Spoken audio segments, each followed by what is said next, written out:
The American Nurses Association estimates that there will be more nursing jobs available next year than any other profession in the United States.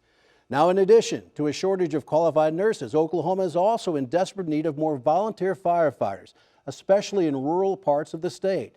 It takes a special breed to do this job for little or no pay. Steve Shaw reports on what's being done to bolster the ranks of these essential first responders. Man, hold on, I got sweat in my eye. Bristow Fire Chief Charles Conkling and 6 of his volunteers responded to a huge blaze Monday at a place called Oklahoma Tire Recycling, 33 miles west of Tulsa. So this fire was, we had a massive supply of tires that has been a building fire hazard for years, and it was set in the worst part possible to where we had no way to get to it with trucks, hose. You could barely walk to it. It was so thick with tires. The fire took several hours to control. We know it was a set fire because there's no other ignition source out there.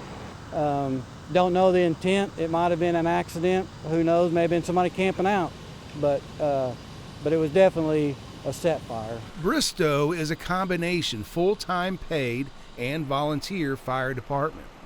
And the way it works, we normally have 3 guys on shift, 24 hours, and then we've got volunteers that come in whenever we have a call that we page out for. Nearly 90% of the state's fire service is volunteer. There are 900 volunteer departments across the Sooner State.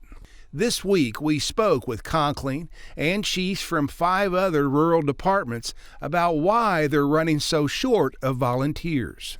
I have seen a decline of approximately about 50% over the whole state in the past few years.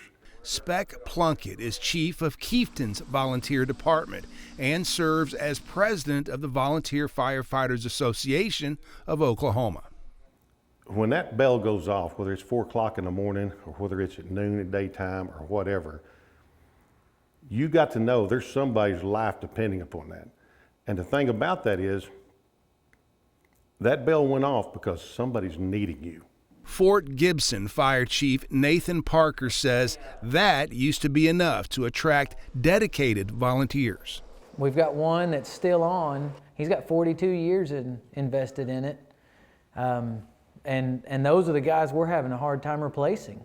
Nobody wants to fill those shoes, those boots. Fort Gibson pays its people a $10 clothing allowance for each call, but their gear routinely gets trashed. When we go out on a call and you put that bunker gear on, that clothing underneath still smells like smoke, still gets soot. Shoes, I couldn't tell you how many pairs of boots and shoes we go through grass fires. It's been a slow degress. Buckhorn Fire Chief Clayton Webb works with 11 volunteers. He'd like to have twice that. When you get into firefighting, you quickly figure out it's work. Driving the trucks and the sirens, that only lasts so long. And then when you get there, you figure out, hey, this is just nothing but work. Union City Chief David Jones is shorthanded too. Union City pays their volunteers $5 per run. They and many other rural departments also offer a $20,000 accidental death benefit. We've done several things. We've actually mailed out a mailer to every address in our 911 area that we have. We've obviously put out flyers, Facebook, social media, that kind of thing. If you are a volunteer firefighter in Oklahoma for at least 20 years, you are eligible for a $158 a month state pension. And you can go ahead to 30 years and gain a few more dollars, and that's great. But the thing of it is, firefighters, we're not doing it for the money. As I tell people, oh yeah, when I retire, that'll buy fishing worms. Oktahah Fire Chief John Stout says there's a profound disconnect with young people and volunteer firefighting. You try to get the new ones in, and the new generation now, the younger generation, what did I get? What do I get? Do I need to get new bunker gear or whatever? Stout says he's not only dealing with a volunteer firefighter shortage, but also a profound lack of usable water. Why is there a water shortage? Too many growers. Too many marijuana growers. Seriously? Seriously. He says at least 11 grow operations have set up shop around Oktahar in just the last 6 months. And he says the local water district came up 1 million gallons short last month. Don't know. That's what we're giving our information to the state. We're working with our state officials. Plunkett says the state's been lucky the last 5 or 6 years because there hasn't been a serious drought. But when it comes again and the wildfires that always follow, they'll need more volunteers.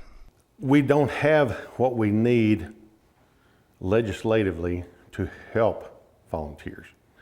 And what I mean there is,